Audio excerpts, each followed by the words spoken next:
Hey guys, it's Mr. Francy here, and it is time for my review on Mistborn. This is my spoiler version of the review, so if you have not read this book and you don't want to know anything about this book, then what I recommend you do is go to the description below where I've linked my non-spoiler, very emotional, I will warn you, version of my review for this book. But let's get into discussing this book. I don't know how long this is going to go for. There is quite a lot to discuss about this book because it is definitely not a one-dimensional book. I want to give you a little bit of an overview of what the book is about, so spoilers begin right now. So click away if you don't want to see it. Here we go.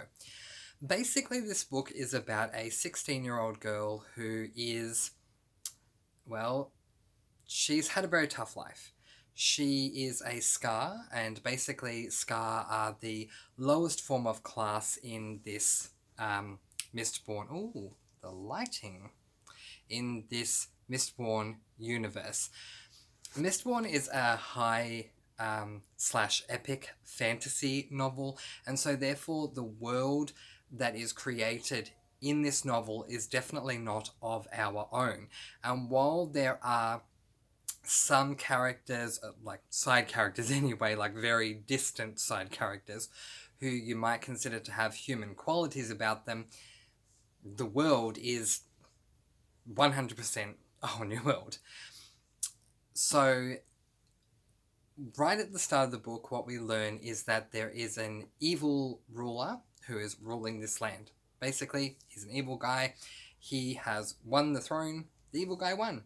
And he's now running, well, he's running a very tough life, especially for the Scar, who, as I said, they are the lowest level of class, which is what the main character, Vin, 16-year-old Vin, is. She starts off in a thieving crew, and she's in this thieving crew with a ton of other guys, and they all mistreat her. So eventually, one day, the leader of the crew starts to physically abuse her, and this character by the name of Calcia approaches where they're at, and he magically moves the leader off her, and yeah, there's a lot of magic in this book, so we'll be discussing that too. To cut a long story short, Calcia is a guy who has this dream to overthrow the final empire, and basically that's what you can call the kingdom. Okay, so he wants to overthrow this evil lord ruler and the final empire, and allow the Scar to either rule or at the very least to have a much better life than they're having. Kelsia is not a Scar. Now, this is very interesting because I thought Kelsia was a Scar, at least to begin with, but he's not.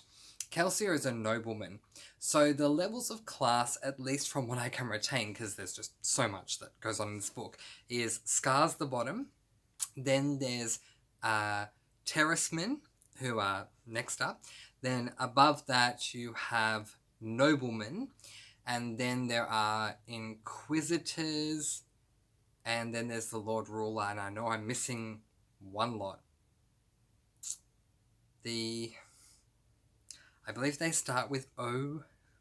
Obligators. I know I opened the book, but I just remembered before I had to check it out. And I was going to pause the video, and I don't need to. The Obligators. Now, I don't know if the Obligators are above the Inquisitors or the Inquisitors are above the Obligators, but I think the Inquisitors are above the Obligators. Either way, the Inquisitors and the Obligators work directly for the Lord Ruler. So a lot of them, at least from what it sounds like, they live with the Lord Ruler and they work directly for him and enforce his rules. Where the noblemen, they live by his rules, but they also have their own thing that they do. And a lot of the noblemen, they have their own house. And when I say house, yes, it represents a physical house, but it's talking about the power of the name, the surname behind a nobleman. So, for example, one of the nobleman's surnames is Venture. So, they would discuss the house venture, or the house this, the house that. Yeah. So that's the nobleman. So Vin is a Scar, and I thought that... I've got something in my eye. So sorry. I thought that Kelsier was a Scar as well, but he's not. Kelsier is a nobleman, but he just doesn't come across this way to me. He comes across as a Scar. So anyway, that surprised me. To cut a long story short, Vin ends up joining Kelsier's own thieving crew, and while, again, Vin finds herself placed on a thieving crew that is only men, there are two things that make this thieving crew so much better than her former one. The first is that Kelsier has this dream to overthrow the final empire and allow the Scar to at least live a much better life, and obviously Vin wants this as well. But secondly, she is no longer part of a crew that are abusing her and mistreating her, because everyone in the crew loves each other so much. There is so much love. It's really beautiful. It makes you want to be a part of this crew. So there are a couple of different characters in the crew, and I'm going to try and remember all of them, but if I forget them, I apologize. The first one I'm going to mention is Breeze, and I'm mentioning Breeze because he is definitely a side character, despite the fact he's part of the crew. He's not mentioned as much as some of the others, but I love this guy. Breeze... Most of the crew members are noblemen, and the way they speak is very proper English, and I am someone who loves the English language. So to have these characters speak proper upper class English is just really beautiful, and I feel like it's an American book because it's an American writer. Brandon Sanderson's American, but anyway, Breeze to me seems like the classiest of all the guys, because the way he speaks is kind of just a smidgen a bit above the others, and so yeah, that kind of drew me to Breeze.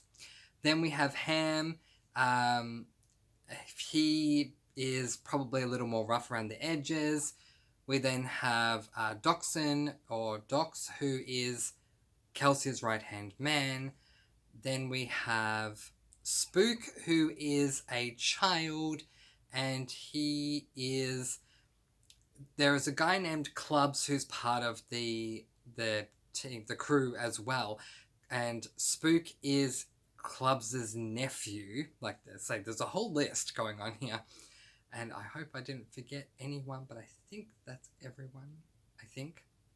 So along the way, we spend the majority of the book, at least as far as the plot is concerned, we spend the majority of the book with this thieving crew trying to put this plan into action, that they're going to overthrow the empire. They hold a meeting to try and work out what it is they need to do in order for this plan to be carried out. A big part of that is to recruit an army of Scar members who want to lead what they're referring to as the Scar Rebellion. And and there are other things that they need to do as well. And the majority of the plot is leading up to,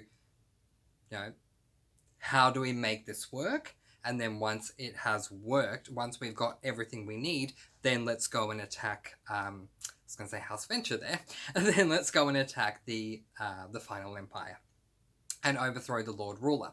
Now, here's a little tidbit about the Lord Ruler. Not only is he's all-powerful, I'll get into that in a moment, but he is also invincible.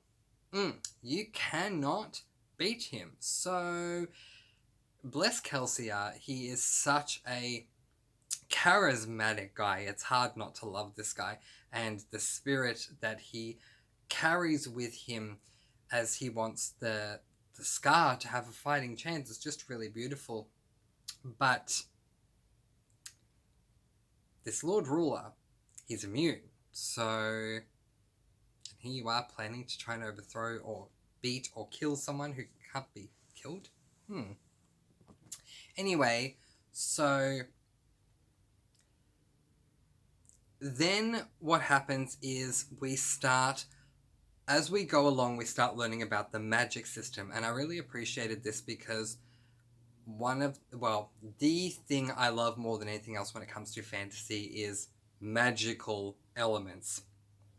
And the last couple of books I've read that were fantasy, they've had magical or fantastical elements sprinkled in here and there, and it's definitely safe to say they were low fantasy.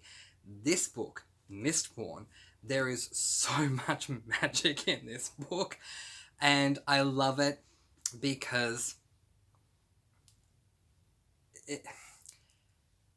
the magic is discussed within the plot, but I would say that if you are looking at the standard plot, which is this thieving crew is trying to overtake the final empire and recruit the Scar for the Scar Rebellion and, go to the palace and all this kind of stuff and try and beat the evil Lord Ruler, if you look at that as the plot, the subplot is the world building, and it is just as intriguing as the plot, if not more so. What we find out is that Vin is a Mistborn. I won't spend too much time on talking about how she worked it out, but she's a Mistborn. She doesn't know this. Kelsey ends up telling her. And a Mistborn is a being that can use elemental magic. That uses elemental magic. Now, what does that mean? Well, good news, Brandon Sanderson includes a page right at the back, which I saw once I finished the book. It's the first time I'm kind of even looking at pages since I closed the book and started crying, but anyway. So I'm going to tell you the list that Brandon Sanderson has here to give you a bit of an idea of what I mean.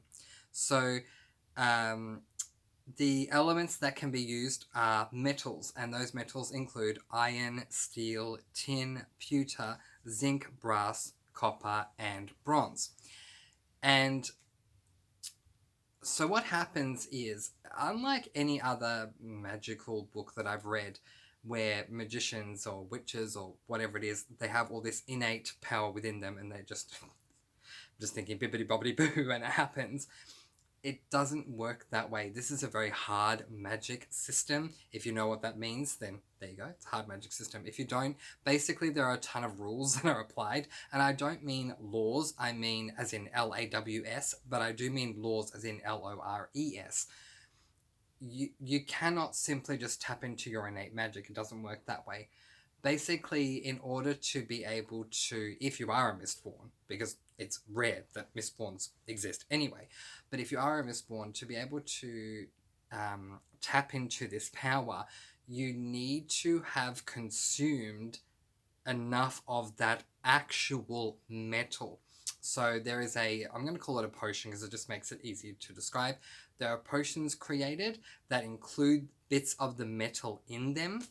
So either iron, steel, tin, pewter, zinc, brass, copper, bronze, or a combination of them, is fine as well, as long as it's the right amount, because apparently if it's not done just right, it can lead to catastrophe.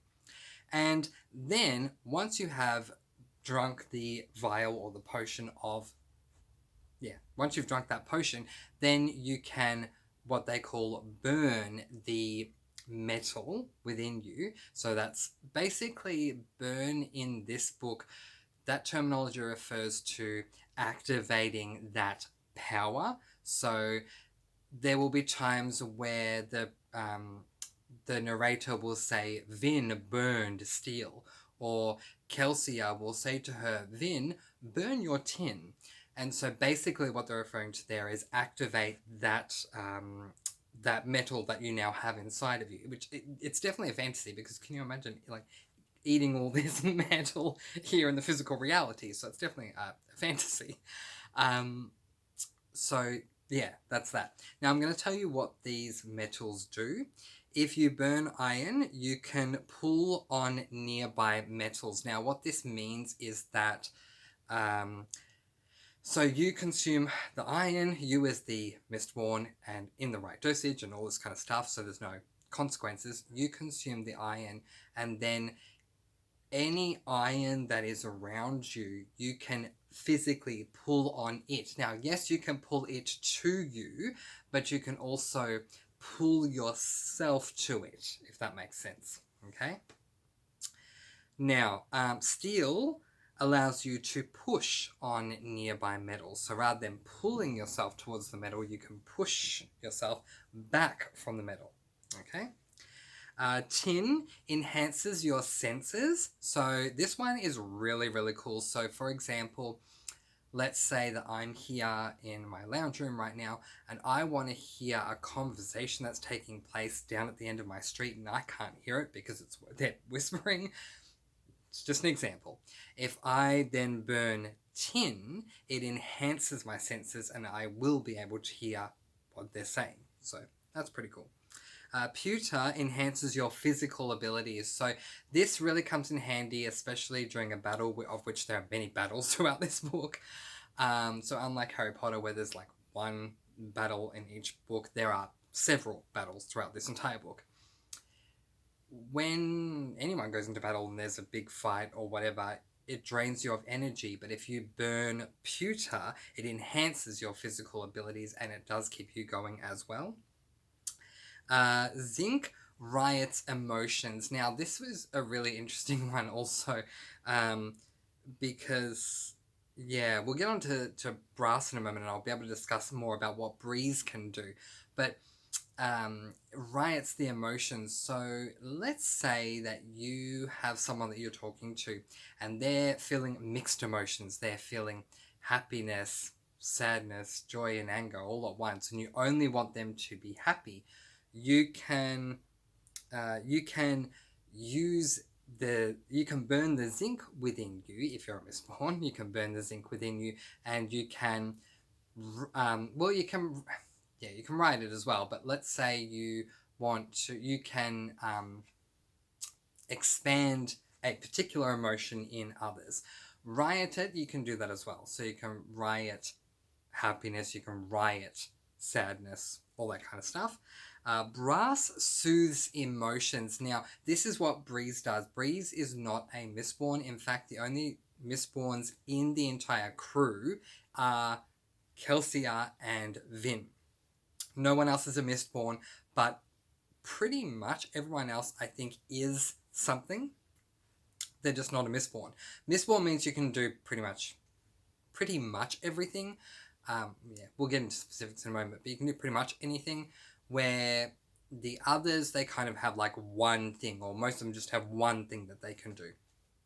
So a Mistborn can soothe emotions, where with Breeze, he is just literally a soother. That is the one thing that he can do. But don't underestimate it, because it's a pretty powerful power.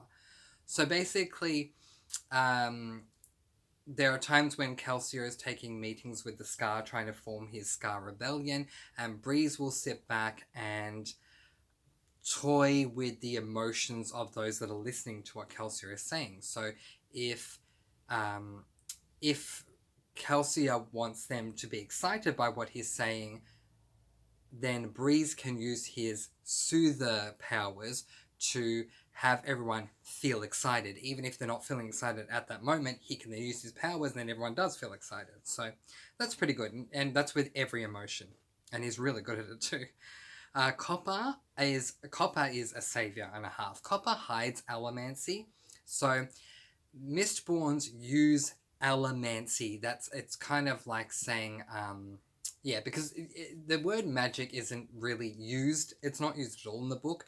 So if you're talking about witches and wizards, the term used would be magic. The term used in Mistborn is allomancy. So copper hides allomancy. So when you burn copper, it hides that you are using allomancy, so that those who can't, so that no one knows that you're using it. Okay, and then they're sort of thinking, say, with the example of with what Breeze can do, how he can soothe others. If so I have to keep referring back to this to remember. If Vin wants to burn brass to soothe an emotion of someone, if she burns copper first and has the copper continuing to burn while she burns the brass, she can soothe the emotions of others without them knowing she's actually doing it. Where if you don't burn the copper, then it's pretty obvious that, allomancy is being used on you. You can detect it easily. And finally, bronze reveals allomancy. Yes, that's pretty cool too. So you can tell if someone is using allomancy by burning bronze yourself. All right. and we're already 20 minutes in. So let's talk quickly about the different types of beings that exist in this book. I've already spoken about the Mistborns. They can also use ATM, which ATM's really awesome. You guys, like, oh my gosh, I love ATM. ATM allows, when you're burning ATM, it allows you to see what someone else is going to do a second before they actually do it. So let's just say you're engaging in a battle and they go to punch you. You see that punch, kind of like a ghostly version of them. You see them, the ghostly version, punch you. So obviously it doesn't hurt, but you're seeing it happen so that you know, once that's happened, if you duck, they'll punch over you so that they miss you. I love ATM. ATM is really cool. Okay, so here we go. There is many things explained here. Okay, so there are Mistborns and Mistings. Mistborns have everything. Mistings have one of these things that they can do. Here are the types of Mistings. There is a Rioter, which is a Misting who can burn zinc. So as we said, zinc is the one that riots emotions. There is the Seeker, a Misting who can burn bronze, which is the one that reveals the Allomancy. A Smoker, a Misting who can burn copper. And a Soother, a Misting who can burn brass. And as I said, Breeze is a Soother. Okay, and there are many other things here too. A Tin Eye is a Misting who can burn tin. So that's the one that enhances the senses. There is a Thug. A Thug can only burn pewter, and pewter is the one that enhances physical abilities. It makes sense that they're called thugs. Yeah, it just does. Yeah, okay. So that at least explains that part to you guys. And what's really great about this book is that we learn while Vin learns. And she has moments where she's around all of the crew, and then she'll have one-on-ones with pretty much everyone, which is really, really awesome. So she has moments with Kelsey at first, which makes sense because he is a Mistborn. He's a fully trained Mistborn, and so he's able to teach her about all the different things. But then she'll have a moment one-on-one with Breeze where he's teaching her, he's like a master soother, so he's teaching her what he knows as a master of soothing, and the others to the degree of what they can do.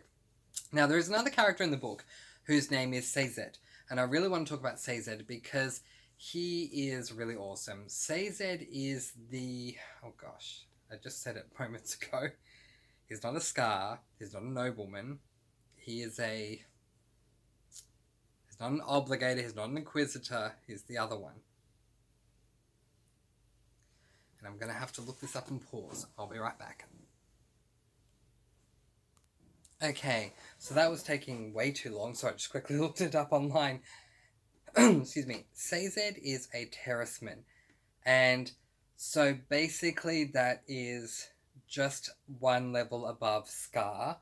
They are... If the Scar are slaves, the terracemen are servants. So, and there is a difference.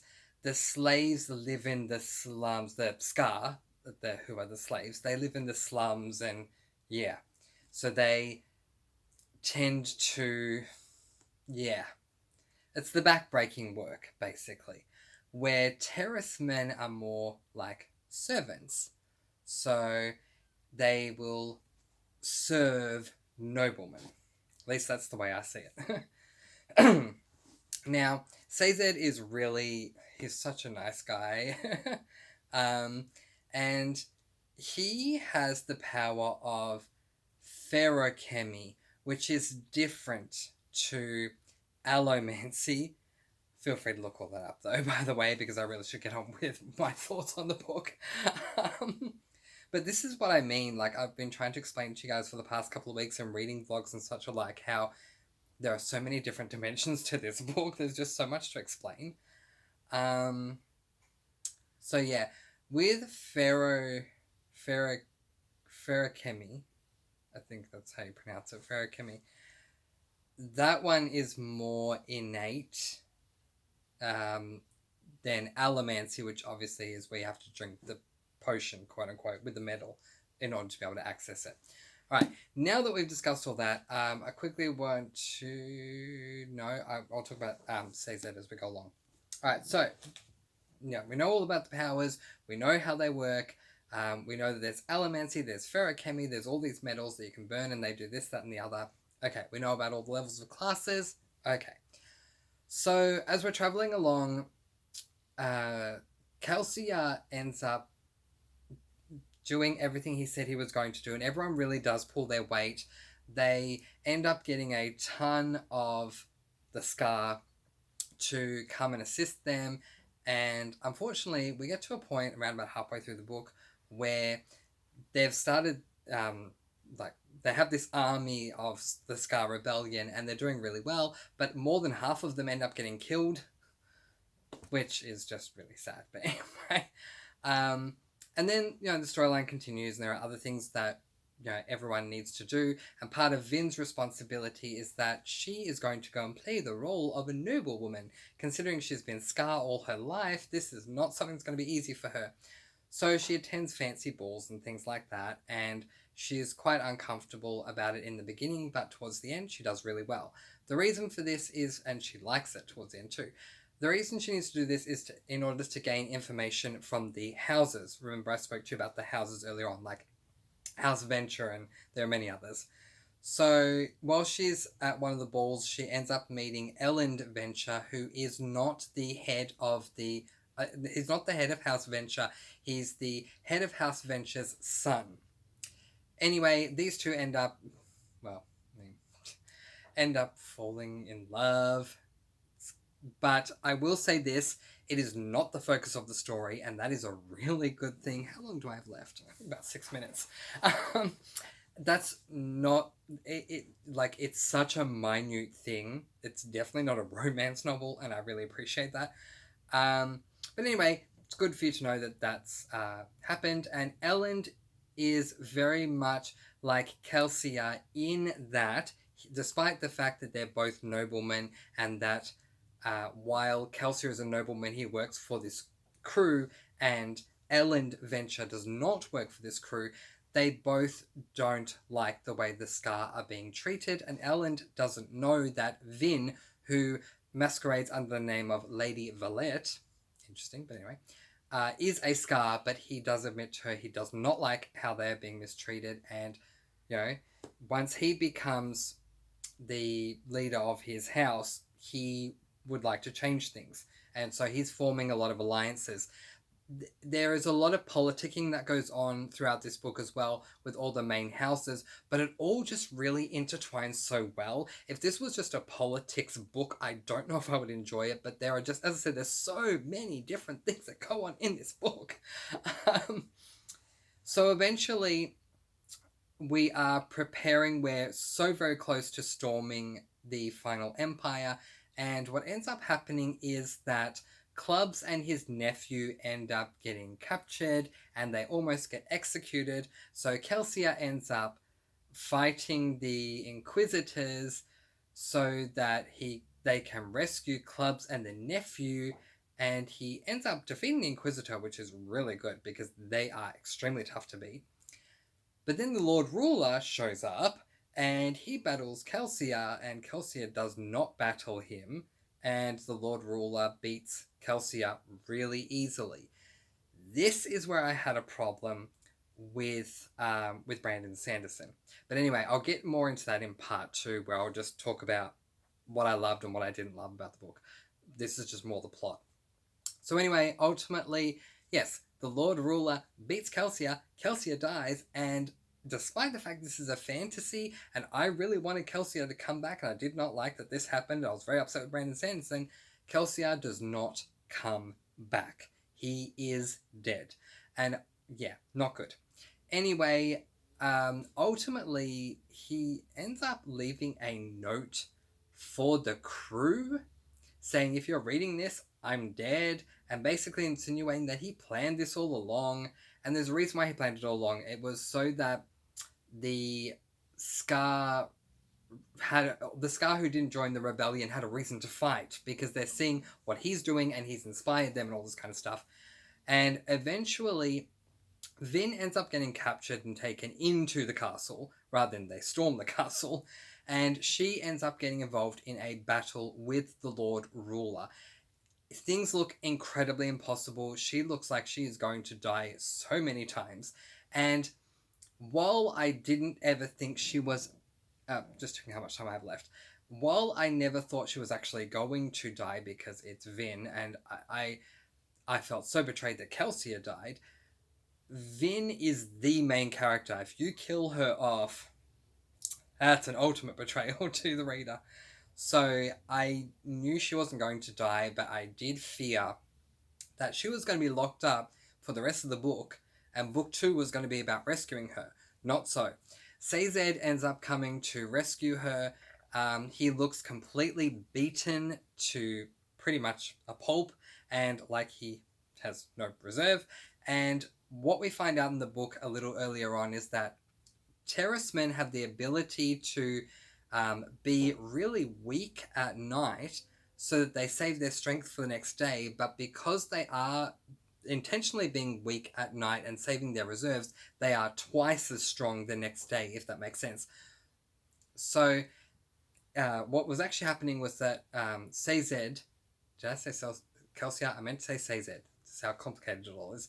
Sazed ended up playing the role of being weak so that he could have his reserves, so that he could be really strong once the guards left the room. And he is, oh my gosh, he is a scholar who is skinny most of this book, and then suddenly he's this ripped Hulk that is able to bend the bars and free Vin. Ultimately, Vin goes on to battle the Lord Ruler, and as I said, many times it looks like she is going to die. Eventually, she does defeat him, even though it is said, again checking the time, even though it is said that he is immortal, what actually is the case is that he is Allomancer and Ferrochemist, and he has these bracelets that are kind of like stuck onto him, and Vin ends up working out that if she can break the bracelets, which she ends up doing, that he won't be powerful anymore. That happens, and the Lord Ruler ages like into practically a pile of sludge. They stab him, he dies, and Elend becomes king, and Vin and Elend do end up getting together at the end of the book. That's as brief as I can be with this plot. Now I'm going to be cut off, so I will come back with part 2 and talk to you about what I liked, what I didn't like, but at least now you know what goes on in the book. I'll see you in part 2.